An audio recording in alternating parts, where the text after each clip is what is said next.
Gradient boost is awesome. Gradient boost is cool. Now we're gonna dive into some regression details. StatQuest. Hello, I'm Josh Starmer and welcome to StatQuest. Today we're going to continue our series on gradient boost.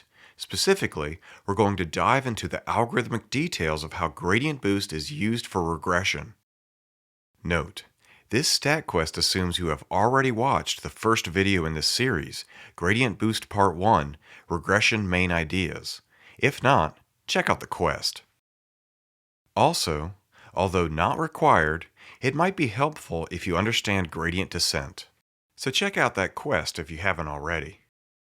In this StatQuest, we are going to walk through the original gradient boost algorithm step by step. In order to keep the example from getting out of hand, we are going to use gradient boost to fit a model to a super simple training dataset, which contains height measurements from 3 people, their favorite color, their gender, and their weight. Great. Now that we know all about this super simple training dataset, let's walk through the original gradient descent algorithm step by step. We'll start from the top. This line describes, in an abstract way, the training dataset and the method we will use to evaluate how well the model fits the training dataset. This first part is just a fancy way to say that we have some data. The x sub i's refer to each row of measurements that we will use to predict weight. And the y sub i's refer to the weights measured for each person in the dataset. This part just says that the i's in x sub I and y sub I go from 1 to n, where n is the number of people in our dataset. In this case, n equals 3, since we only have 3 rows of data. Altogether, this means that we will refer to this row of measurements as x sub 1, and we will refer to this weight as y sub 1. This row of measurements is x sub 2, and this weight is y sub 2. This row of measurements is x sub 3, and this weight is y sub 3. Now we need a differentiable loss function. In this case, a loss function is just something that evaluates how well we can predict weight. The loss function that is most commonly used doing regression with gradient boost is 1/2 times the observed value minus the predicted value squared.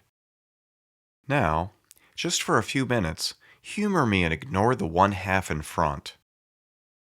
When we remove the 1/2, we end up with the same loss function we use for linear regression. For example, if we had height and weight measurements from 3 people, then we could fit a line to the data.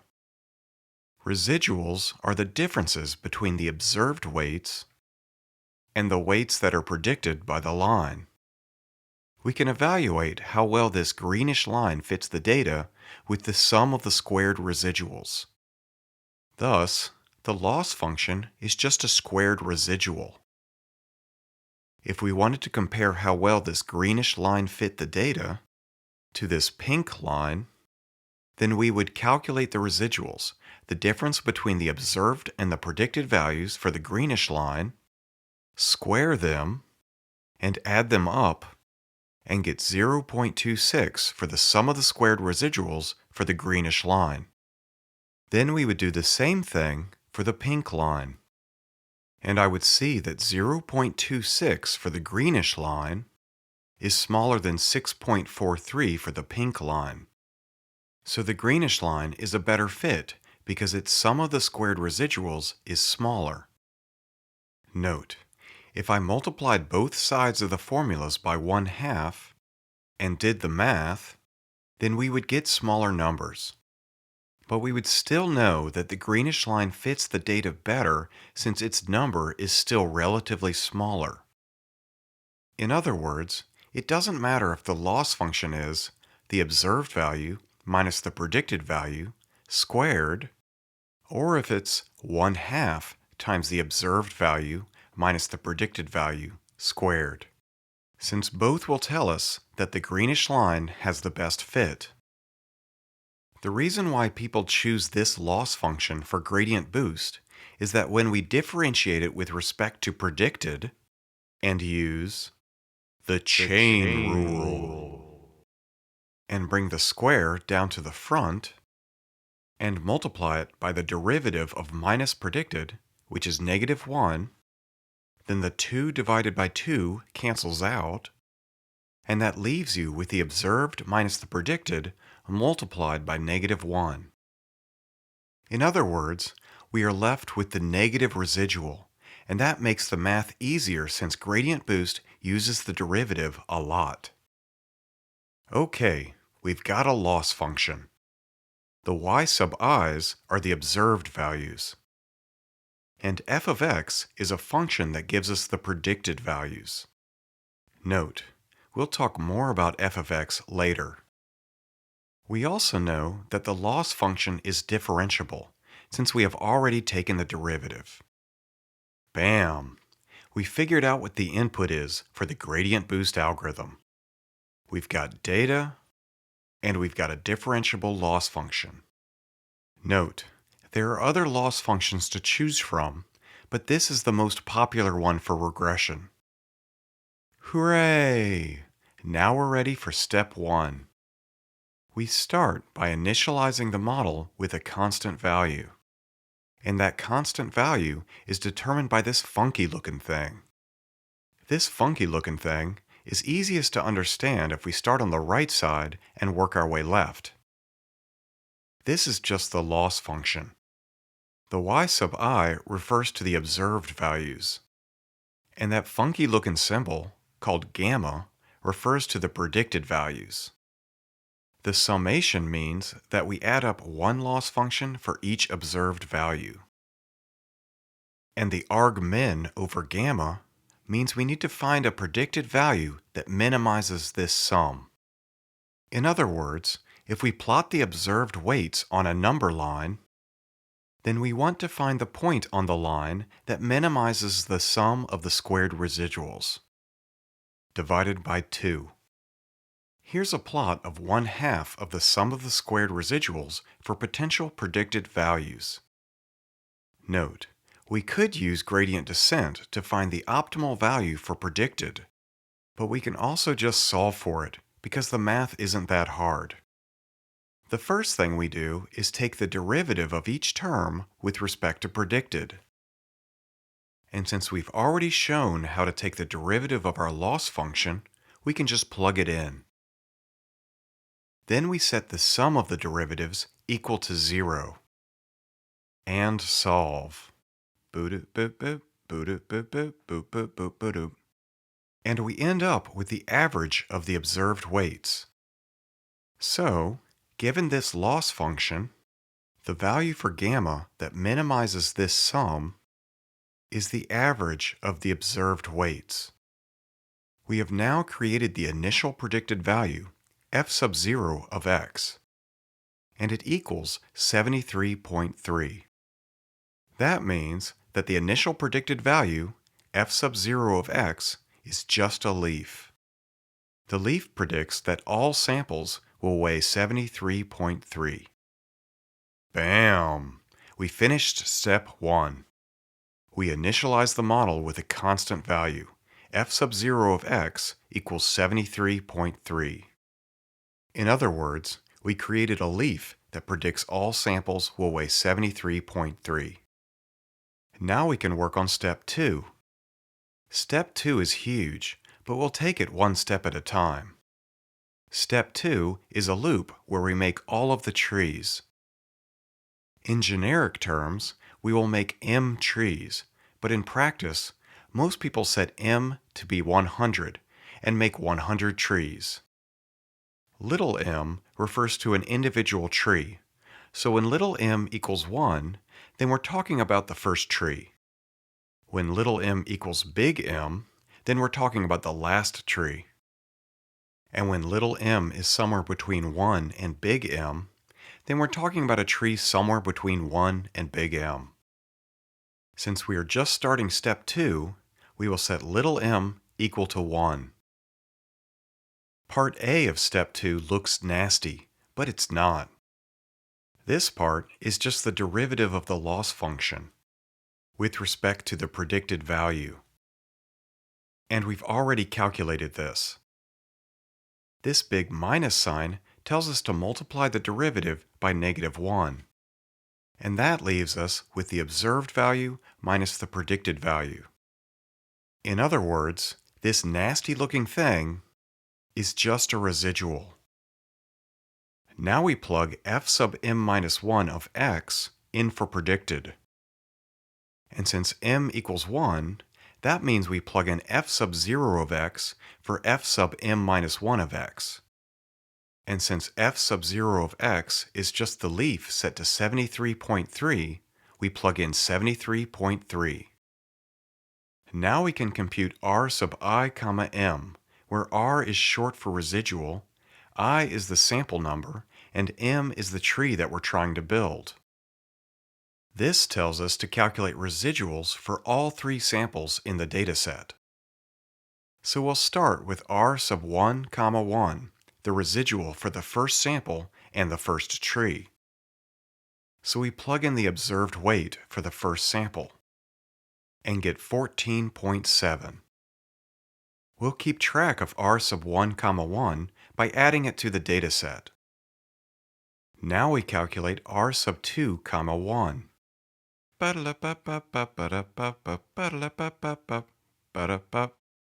And we calculate r sub 3 comma 1.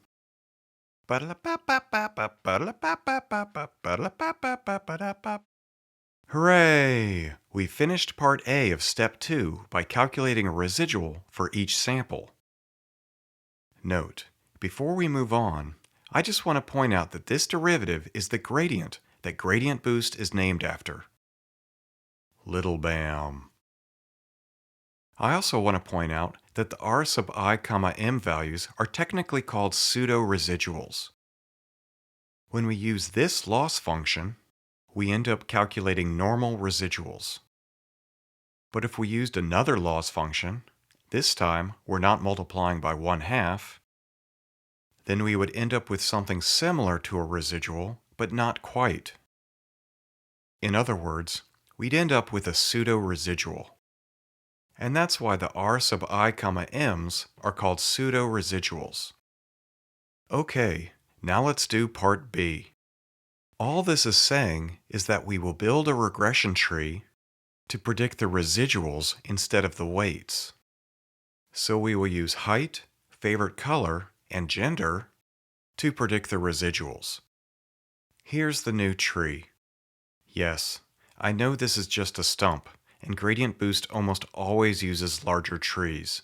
However, in order to demonstrate the details of the Gradient Boost algorithm, we need at least one leaf with more than one sample in it. And when you only have 3 samples, then you can't have more than 2 leaves. So we're stuck using stumps, even though they are not typically used with Gradient Boost. The residual for the third sample, x sub 3, goes to the leaf on the left. And the residual for samples x sub 1 and x sub 2 go to the leaf on the right. So we have a regression tree fit to the residuals. Now we need to create terminal regions r sub j comma m. This part is super easy because the leaves are the terminal regions r sub j comma m. Note, this little m is the index for the tree we just made. Since this is the first tree, m equals 1. And this little j is the index for each leaf in the tree. Since this tree has 2 leaves, j sub m equals 2. So, in this example, we'll let this leaf be r sub 1 comma 1, and this leaf be r sub 2 comma 1. Note, it doesn't matter which leaf gets which label. However, once we give a leaf a label, we need to keep track of it.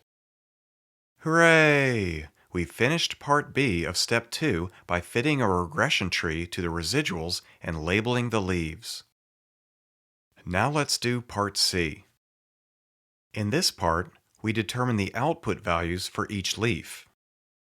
Specifically, since two residuals ended up in this leaf, it's unclear what its output value should be.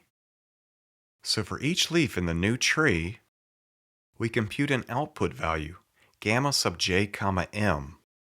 The output value for each leaf is the value for gamma that minimizes this summation. Note, this minimization is like what we did in step 1.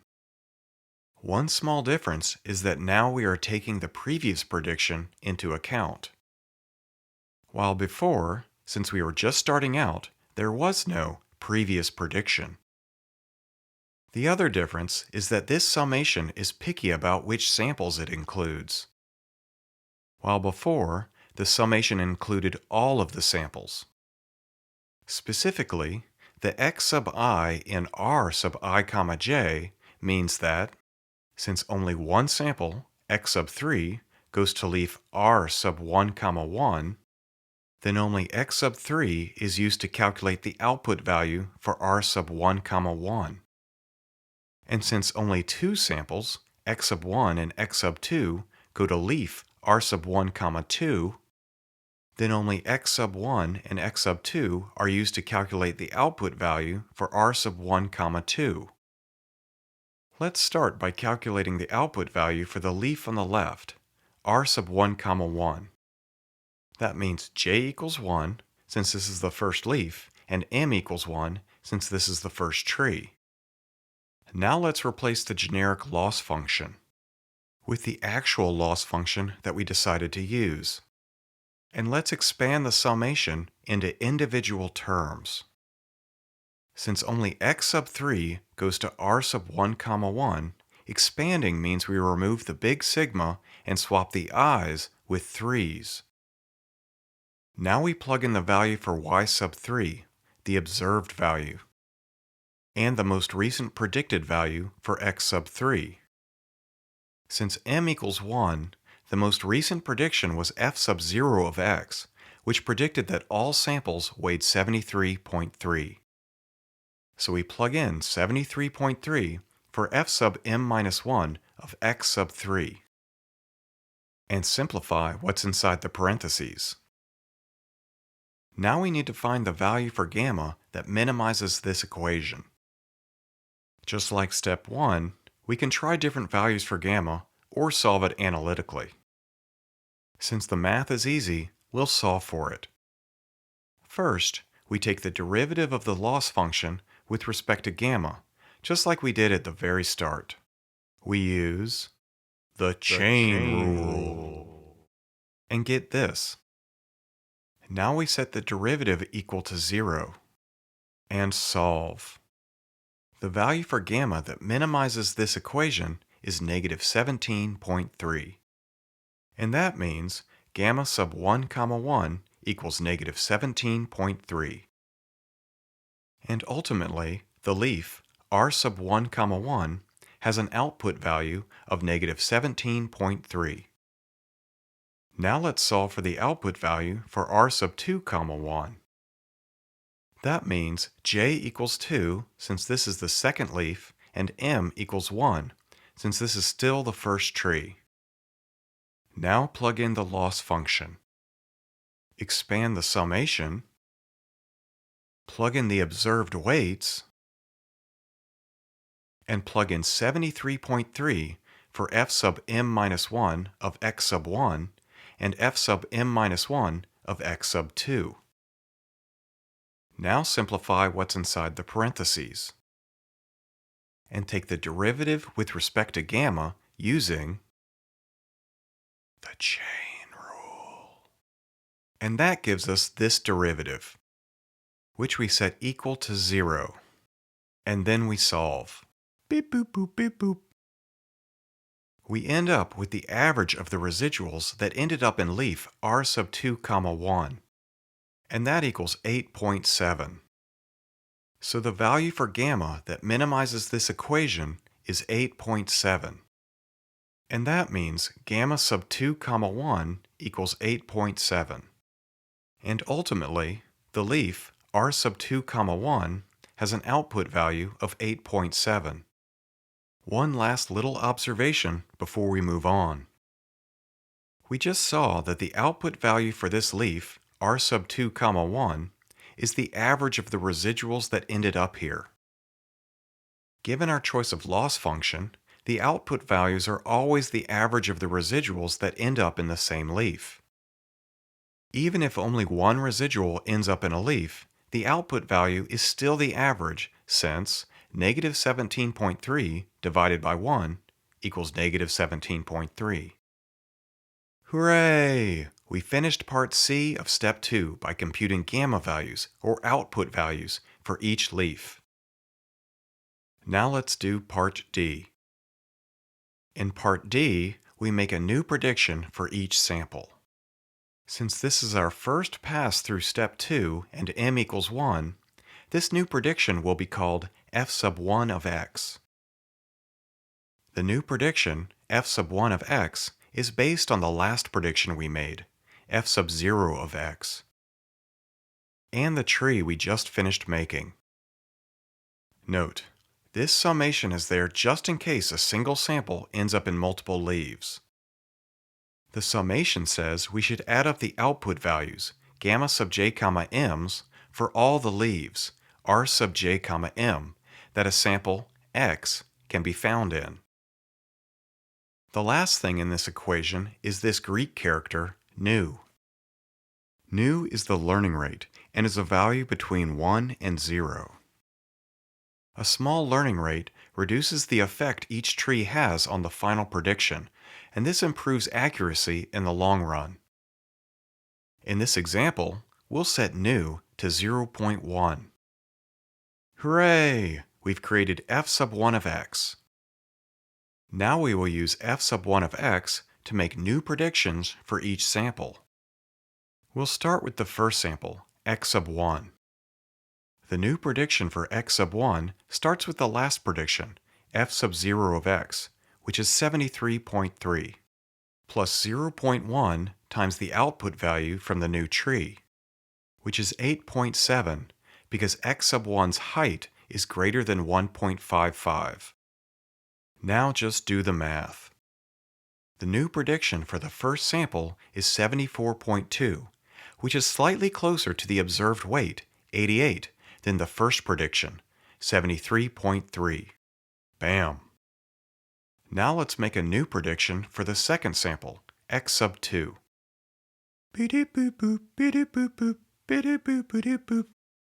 The new prediction for x sub 2 is also 74.2, which is an improvement over the first prediction, 73.3. Now let's make a new prediction for the third sample, x sub 3.